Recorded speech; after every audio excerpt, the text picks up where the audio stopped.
having the opportunity to speak to one of the Nigerian representatives who was also in court today. Sir, thank you very much for your time. For the benefit of our viewers, we are live on television now. This is Arise News going live into Nigeria. Please do first and foremost identify yourselves and tell us what you saw today and what your thoughts are. My name is Olisa Metso.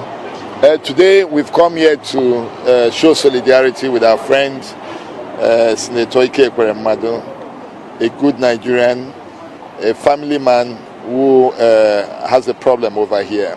The most important thing that we witnessed today is that the child, the so-called child, the minor, recanted, and on his own free will he went to the police again and confessed that he's not under 21. That means he's not a minor. And because of that, the judge struck out section 45. So everything about this case can be open since the minor is no more involved. That's the most significant thing that we've gotten. The second one is the fact that the application for bail was not moved today because the defense intends to handle it and move it at the Crown Court. And that will be done before the 4th of August. Those are the significant things that we've gotten today. How do you feel? Is this news that you were expecting? Were you surprised by the admission in court? Because it did happen at the very end. Both defendants had already stood up, acted like they were getting ready to leave the courtroom before the defenders made that admission. Were you surprised by that news, or is this something you already knew or already suspected? Well, we knew that the guy in person, the David, is actually is more than 21. He's going to be 22. We've always known that, but for him to accept that is a good thing. So we're happy, we're elated about it. That's one. But on the issue of, more importantly, is the fact that the defense counsel had gotten up and said that there was no exploitation that was involved. There was nothing at all. So it's important that he stated that in court.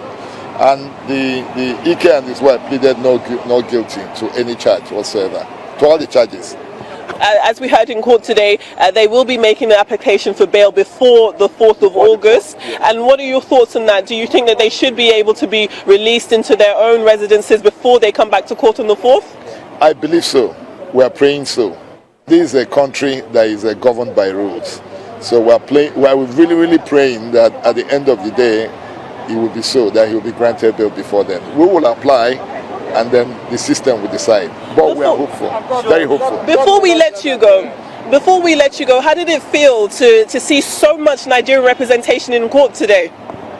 It's expected, because we are talking about a man of the people. Someone who is a kind man, jovial, amiable, someone who is friendly, someone who is a friend's friend, someone who is caring, someone who really caters for his friends and for the people and for the nation. So it's expected. He's a good man. You would have seen the protesters outside, people who were saying no to organ trafficking and organ harvesting. What do you have to say about that? Fundamental human rights. Is their right? Is their right to protest? Is their right to offer their own view? Maybe they don't understand. Maybe they are being misled. Maybe they are seeing it from only one prism. So nobody knows. So it's their own right. They are looking at it from one angle. They are not looking at it holistically, but it's their fundamental human right.